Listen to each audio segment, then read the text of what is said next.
Ready. Ladies and gentlemen, welcome to our Friday episode, One Good Question, where we answer your question. If you want to get involved, all you got to do is head to goodcompany.discord.com. You get early access to all our clothing drops, discounts, like-minded community, and also a chance to be on the show, which wonderful Dingleberry, kumquat. But he spelled kumquat crazy, I think. I know that's a fruit because we had them in my yard as a kid, but I don't think that's how you spell it. But, you know, teach their own. His question is, what separates a good athlete from an elite athlete? Is it genetics, luck, discipline, and or resources? I don't know what most people would say, but I think, one, you have to define already what a good athlete is from elite. If we're talking about a professional athlete from an all-time great, or are we talking about pretty good varsity basketball guy versus Michael Jordan? You know, like or even powerlifting. Someone who wins a local meet versus Russ Swoll or an Ed Cohn, who will go down like kind of in the Mount Rushmores. So it depends what you consider good and great. I think resources probably has to be number one, because without exposure to something, you just don't know if you're good. So if you never, if you grew up in an island that doesn't have a barbell gym, you could be the best powerlifter on the planet. It doesn't matter. Kind of like Giannis. Yeah, like Giannis in a sense. Yeah. Where Giannis had no clue, then he just stumbled upon a basketball court, I think, in Greece when he was 16. Francis Ngannou, I don't think, fought anyone until he was 20. And he could go down as one of the best MMA fighters of all time. So exposure and resources probably have to be number one. In America, that's why kind of the basketball, football joke or whatever of inner city, not joke, but stereotype of inner city people being good at it is because it's super accessible. You buy a basketball for $20 and there's outdoor basketball courts everywhere. You can go get good. Versus something like soccer, where in other countries it still works, but here it's just not as common to find a public place to play it. It's not as common culturally, obviously, but you also need like 20 people to play a game. And even to practice, it's much different practicing something like baseball or soccer versus just yourself in a basketball hoop is all you need to get better. Powerlifting, et cetera, et cetera. But beyond that, and this may not be a very popular thing, I think the biggest factor is genetics. And you can take genetics however you want. There's obviously physical genetics if you're built for something. The whole causation argument, right? Like people say like, I'll stop that rant. But basically, to be tall, to be tall will help you go to the NBA, right? That's all genetics. Yeah. But between the ears, I think, has a lot of genetics too. For sure. And you can learn stuff. And we had a sports therapist on this podcast back in the day, if you want to go search those episodes up, but that talked about like being a gamer or being clutch or being hardworking or disciplined, and I think those things are able to be improved upon, but from firsthand knowledge, I've rubbed elbows with some pro athletes and strength and conditioning coaches and regular coaches in the pro level of sports, and I've heard of people that have become literal NBA all-stars and don't train or work out a day in their life. So that just proves to you that he's probably built a little bit different than all of us, where I played basketball 8 hours a day. Once I was out of high school, I would literally go to college in the morning until like 10 a.m. And then the rest of the day I was either lifting weights or playing basketball till like 8 at night. And I got pretty good. But I did not just not coast, because obviously there's some effort involved everywhere, but I did not find my way to the NBA. I think we take these four things. Okay, so resources is a must. You have to have that. Yeah. I think you have to have at least mid-level genetics. I think depending on where I was talking before. Yeah. Do you have elite genetics? You can be an elite player. Yeah. Mid-level genetics are probably not going to make you an elite player. And depending where you go, right? Because like powerlifting genetics, the pool's just much smaller. Yeah. Right. So like, yeah, you could probably maybe in powerlifting you could have good genetics and elite everything else and become the best. But that's not happening in the NBA. Yeah. Right? Where everyone in the NBA are absolute fucking freaks. Yeah. And unless you've played against NBA caliber or pro caliber people, you don't even know what a freak is. Like, I was the fastest kid at every basketball camp, every recess, everything I ever went to. And I'm not even close to a freak, because I'm talking about like a Northern California baby circle of who happened to show up at my camps, right? Then I go and play in some pro-am stuff. I'm like, well, these are freaks. There's 16-year-olds. I'm 22. 16-year-olds dunking all over me and shit. There's different levels to everything. So the sport dependent for sure. So I would say that there's an kind of potentially an inverse relationship between genetics and discipline, because if you have elite genetics, you might not need the level of discipline. Yeah. If you have midland genetics, you're going to need the discipline. Yeah, I'd agree. And even if you have elite genetics, you need like base discipline. Yeah. Because you got to like show up to games. Yeah. You have to like show up somewhere, and you have to practice somewhere. Right. But do you have to go like hard? Probably not. Do you have Maybe to not. like go to bed on time? Probably not. I mean, even Michael Jordan, they say, was a fucking alcoholic, drinking every night.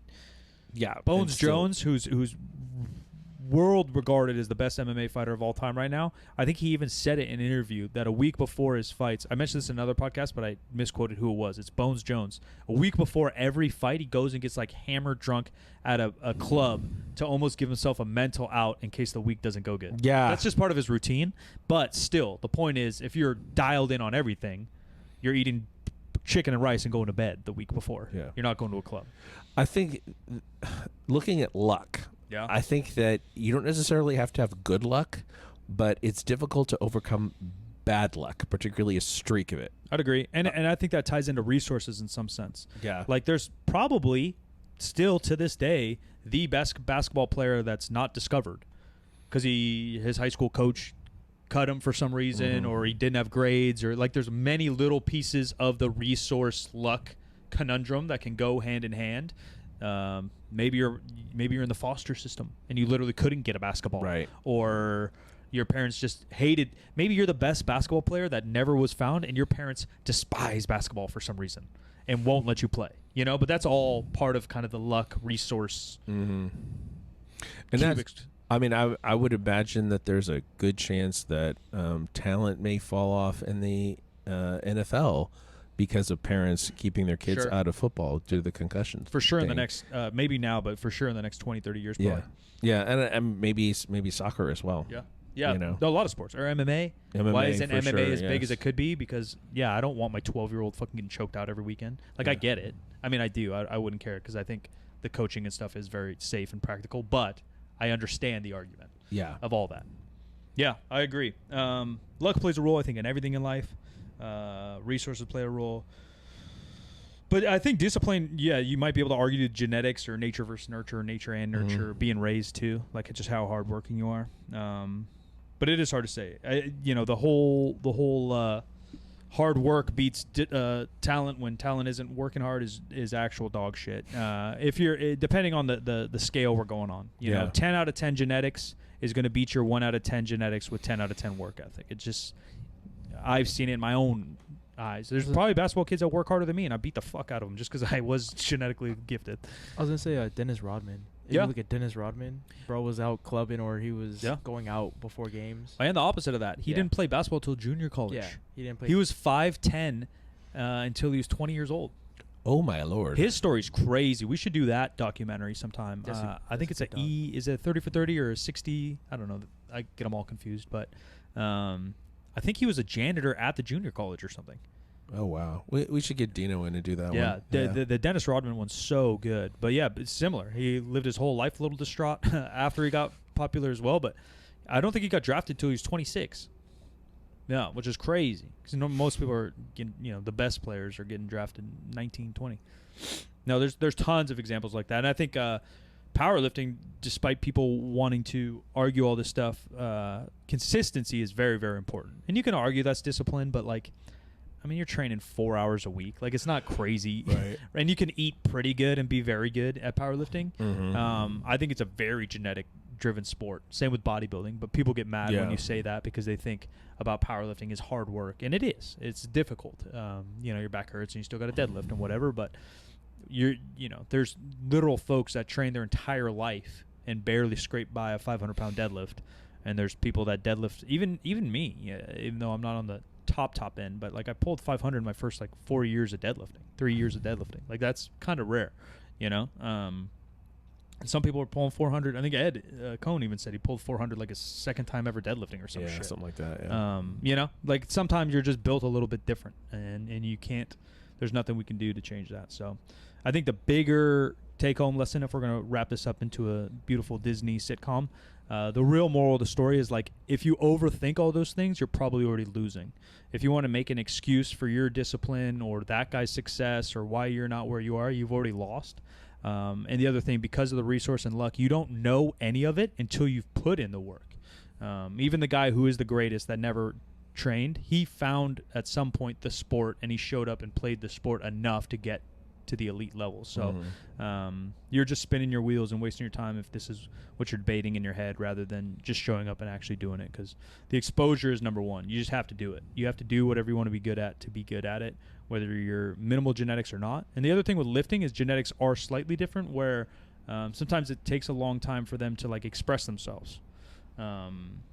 Like basketball, same thing. Like it would take time, but like some people are just a little bit more coordinated, and then also you just can't like fake express being 6'8". Like that just kind of happens. You can't be 4'8" and play like you're 6'8". Yeah, it just doesn't really happen. So you can't really fool around with that. But these other sports, and the point is too, like powerlifting shouldn't be your goal to be like the world best ever. I mean, it can be your goal, and that's great, but like that shouldn't be the only reason you do it per se. The beauty is in the grind. So stick to it as much as you can. Ladies and gentlemen, I'm Silent Mike. New episode Wednesday, Friday. 3sb.co for all your clothing needs. Stay tuned. I think we're looking at April 15th or so for a drop. GoodCompanyDiscord.com if you want to get involved in that. And I'll catch you next time. I am Matt DJ McD on all those social media. This show is 50% Facts, where percent is a word and 50 is just numbers. 50% Facts is a Spreaker Prime podcast in association with iHeartMedia on the Obscure Celebrity Network. And